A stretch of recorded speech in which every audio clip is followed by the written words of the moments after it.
पुन्हा एकदा एक महत्त्वाचा विषय राहिलेला आहे म्हणून तो पुन्हा लाईव्हवर आपणास प्रशासनाला पाठवत आहे, की ठाणे महानगरपालिकेचं मी सांगितलं ना 5 वर्ष 350 कोटीचं ऑडिट नाही आहे.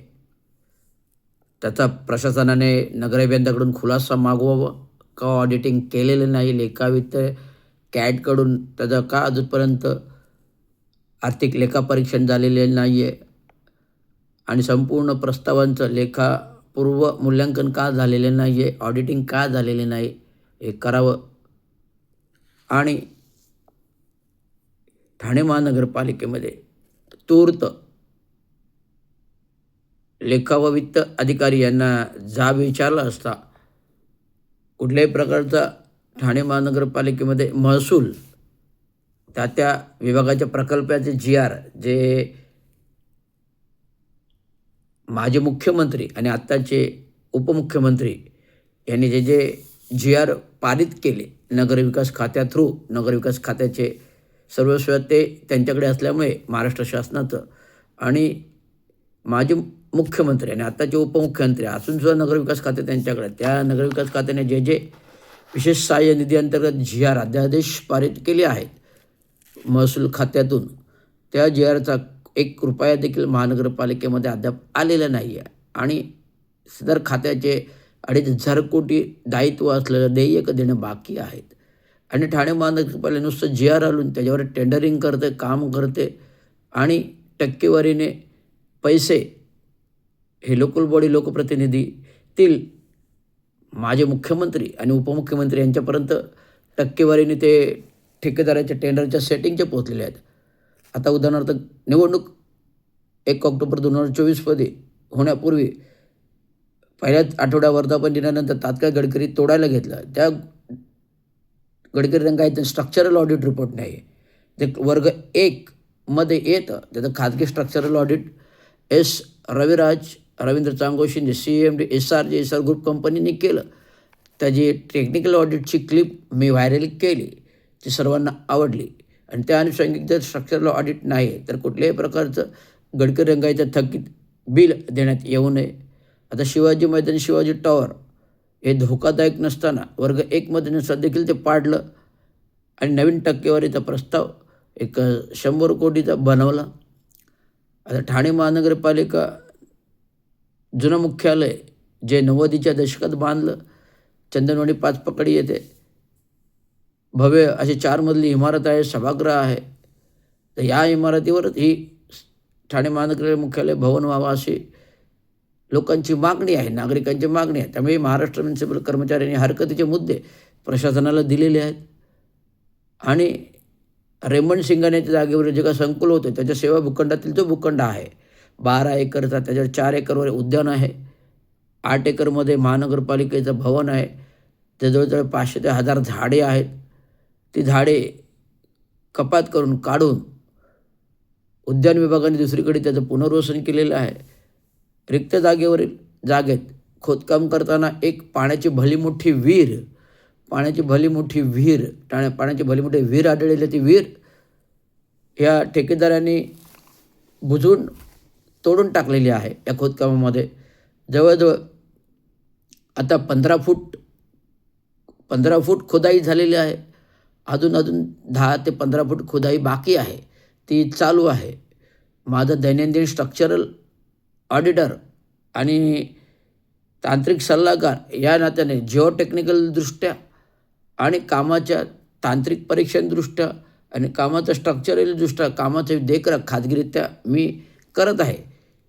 हे जो ठेका आहे हे हैदराबाद आंध्र प्रदेशची कंपनी आहे KMV राव, हे ठाण्यामध्ये येऊन सर्व देशात परदेशात काम करते आणि बहुउद्देशीय कंपनी एवढं मोठं 32 माळ्याचं ठाणे महानगरपालिका भवन चांगल्या प्रकारे बांधेल. आणि परंतु हे काम करताना परराज्यातील कंपनी हे ठाण्यामध्ये येते आणि श्रीकांत शिंदे खासदाराचे मित्राची कंपनी आहे आणि त्यामुळे हे काम घेताना केवढी मोठी सेटिंग झाली असेल, केवढं मोठं मूल्यमापन झाले असेल हे आपण जाणता. त्यामुळे या अशा प्रकारे टक्केवारीचे प्रस्ताव बनवले जातात. आता कवा हॉस्पिटलचं एक्सटेन्शनच्या बाबतचा प्रस्ताव आहे, पार्किंगचे प्रस्ताव आहेत, नवीन नवीन प्रभाग कार्यालयाचे मुंब्र्यातील प्रस्ताव आहेत, कव्यातील प्रस्ताव आहेत, विविध शहर. आता फक्त वाघे स्टेट विभागाचं नवीन प्रभाग कार्यालयाचा प्रस्ताव अद्यापर्यंत मला पाणी आलं नाही. ही दुर्धर इमारत वाघे स्टेटची कंजेस्टेड जागेत आहे. तर अशा प्रकारे वाघेच्या ॲम्युनिटी स्पेस भूखंड असेल तर वाघे प्रभाग समितीचं प्रभाग कार्यालय व्हावं. वर्तकनगर रायलादेवी प्रभागाचं सुसज्ज कार्यालय आहे, रायलादेवीचं स्वतंत्र कार्यालय व्हावं अशी मागणी आहे. त्यामुळे अशा प्रकारे विविध नवप्रभाग समितीने सुसज्ज कार्यालय व्हावं. माजिवडा मानपड्याचं सुसज्ज कार्यालय आहे. त्यामुळे सगळीकडे जर कार्यालय आहे, जिथे कार्यालय सुसज्ज नाहीत म्हणून आता वाघा विभागात नाहीत मुंब्र्यामध्ये ते व्हावं. परंतु आज शासकीय निधी पण बघावा. आज ठाणे महानगरपालिका कुठल्याही प्रकारचा शासकीय निधी नाही आहे आणि येत नाही आहे. सत्ता बदल झाल्यानंतर आलेल्या देवेंद्र फडणवीस यांनी माननीय 71 सगळ्या रोखीचे प्रस्ताव आर्थिक गणिताचे रोखलेले आहेत. एक पण निधी येत नाहीत. 3 वर्षामध्ये 10 वर्षाचा निधी ठाणे महानगरपालिका ठाणे जिल्ह्यातील ठाणे नगरपालिकेने खर्च केला. मग ठाणे महानगरपालिका असेल, कल्याण डोंबिवली महानगरपालिका, वसई विरार महानगरपालिका, पारगल वगैरे महानगरपालिका, राज्यातील इतर महानगरपालिका, नगरपरिषदा असतील, कोकणातील असतील, या लोकांना 10,000 कोटी दिला गेला. त्यामुळे जवळजवळ 45 ते 50,000 कोटी रुपये खर्च झाले.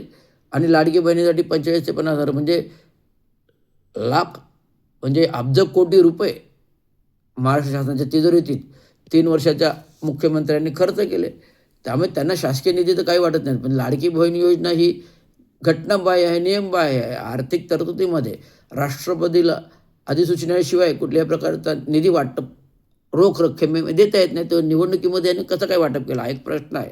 मी सातत्याने बोलतो, सातत्याने प्रशासनाच्या हिताच्या बाजूने बोलतो, महानगरपालिकेच्या हिताच्या बाजूने बोलतो. अशा प्रकारे महाराष्ट्र म्युनिसिपल कर्मचारी युनियनच्या हरकत आहे. कालच एक वर्तमानपत्रामध्ये बातमी आली की ठाणे महानगरपालिकेमध्ये डुप्लिकेट कंपनीद्वारे मलनीकरण केंद्राची बिलं खोटी काढलेली आहेत. खोटी कंपनीसमोर बिलं काढलेली आहेत, परंतु त्याला दुर्दंड कुठलाही आधार नाही आहे. केवळ प्रशासनाची बदनामी करावी या अर्थाने ही बातमी आहे, त्याला कुठलाही आधार नाही आहे. त्यामुळे कुठल्याही प्रकारचं 2 डुप्लिकेट कंपन्या होऊ शकत नाही. एखादी मोठी कंपनी नॉमिनेटेड सब कॉन्ट्रॅक्टर घेऊ शकते मंजुरीने, आणि मंजुरी असेल आणि रजिस्ट्रेशन असेल तर नॉमिनेटेड सब कॉन्ट्रॅक्टर कंपनीला सब कॉन्ट्रॅक्ट देऊ शकते. त्यामुळे जरी सब कॉन्ट्रॅक्टर कंपनी असेल तरी ती मूळ कंपनीच्या नावावरच देयक होतं आणि तो एक कंपनी त्या कंपनीला देयक करते. त्यामुळे कुठल्याही प्रकारचं 2 डुप्लिकेट कंपन्या बनवून मलनीकरण केंद्राची बिलं खोटी काढलेली आहेत असा याला कुठल्याही प्रकारचा आधार नाही.